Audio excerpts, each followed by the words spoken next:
When I started teaching English a long time ago, I was struck by how many students use the expression, "it's raining cats and dogs." Obviously, they used this expression when it was raining heavily, so they were using it quite correctly, and they were often quite pleased with themselves for remembering to use it at the right moment. So, why was I struck by learners of English using a perfectly correct expression? Well, the reason was this.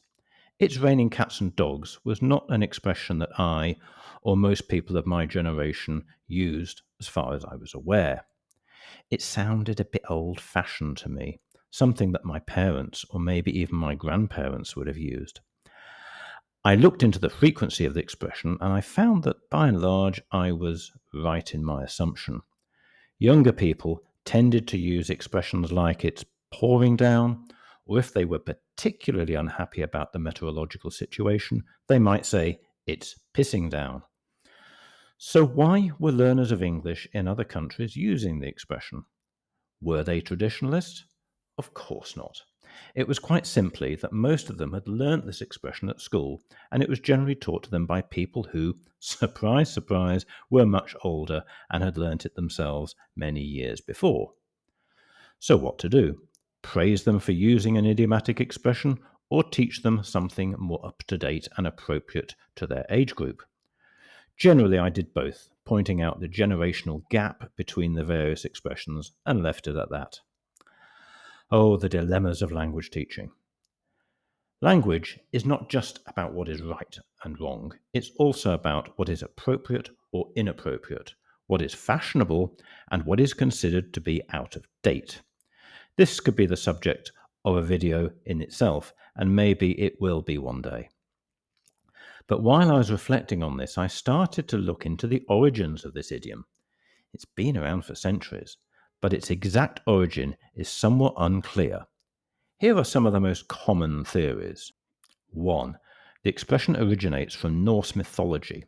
Cats were associated with storms and wind, meteorological wind, not the intestinal type, while dogs were symbols of the leader of the gods, Odin, who was associated with storms. Thus, raining cats and dogs might symbolize a storm with heavy rain and strong winds. 2. In medieval times, people believed in various superstitions involving animals. Dogs and cats were sometimes believed to have mystical connections with storms. The phrase might have evolved from the idea that heavy storms were caused by these animals. Why they should want to do this, of course, is another story. Have you ever seen a cat's reaction to heavy rain? 3. Another theory suggests that cats and dogs is a corruption of the Old English word katadup, derived from the Greek katadopoi, which referred to waterfalls and cascades. In this context, the phrase might have originally meant "it's raining like a waterfall," and over time it morphed into cats and dogs. This one is quite plausible. Stranger things have happened in all languages. 4. It was a kind of 17th century urban myth. Urban myths are nothing new. In the 17th century in England, urban drainage was poor and heavy rain could wash debris, including dead animals, into the streets. This gruesome sight could have given rise to the idea of raining cats and dogs. I don't find this very convincing. Even today, the most common animals in cities, apart from humans, are rats. I would have thought that lots of dead rats would be washed into the streets, so why doesn't it rain rats and mice?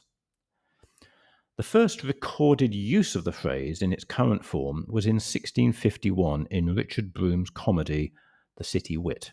"It shall rain dogs and polecats." Samuel Pepys used the phrase in his diary in 1661, which helped popularize it.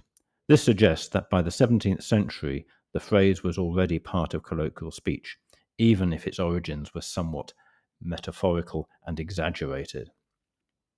So, it's quite impossible to be sure of the true origin of this expression. It's likely that "it's raining cats and dogs" emerged from a blend of mythological, linguistic, and possibly literal observations. But over time, it became a colourful way to describe extremely heavy downpours. Despite the fact that it seems a bit old-fashioned, I think this idiom is charmingly quirky. It deserves to be used more than it is. If you agree with me, start using it as much as possible. That's how expressions spread and how languages evolve. Bye for now.